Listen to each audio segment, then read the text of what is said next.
शैतान के वार को किवें बचिया जाए।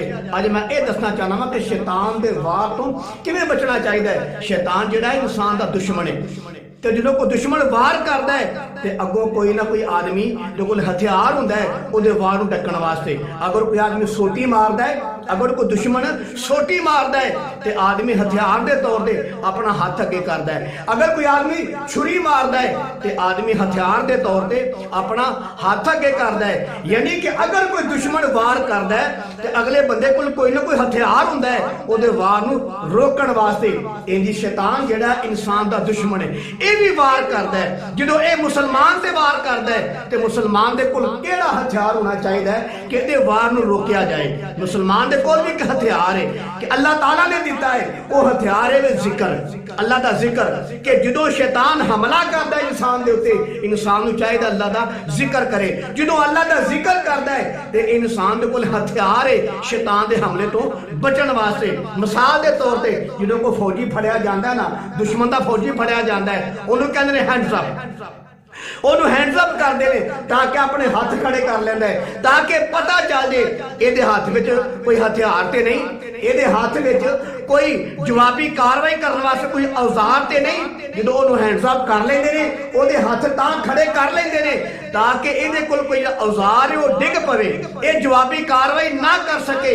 लिहाजा जो इंसान को हैंड्स अप किया जाता है उन्होंने तां किया जाता है ताकि जवाबी कार्रवाई ना कर सके। ये कोई जो औजार है वो थले डिग पवे, तो जो औजार थले डिग पवेगा तो यह बेबस हो जाएगा, ये हमला आराम नाल कर सकांगे।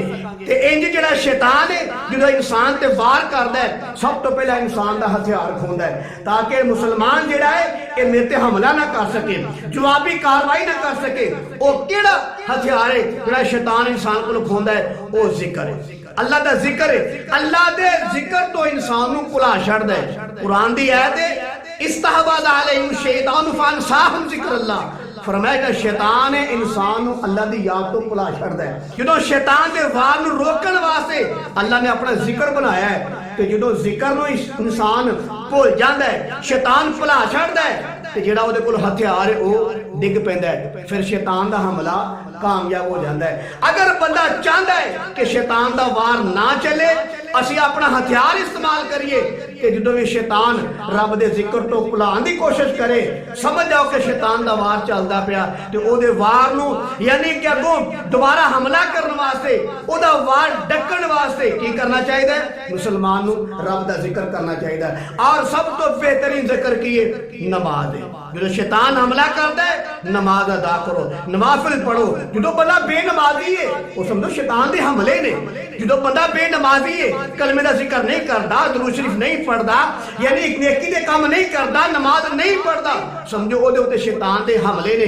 तो उन्हां हमलियां रोकण वास्ते की कार्रवाई करे? रब का जिक्र करे, नमाज पढ़े, आयतुल कुर्सी पढ़े, कुरान की तिलावत करे। कि जो एक कार्रवाई के तौर पर अगो जवाबी कार्रवाई जो इंसान रब के जिक्र ना करेगा ना, तो शैतान का हमला कामयाब नहीं होएगा।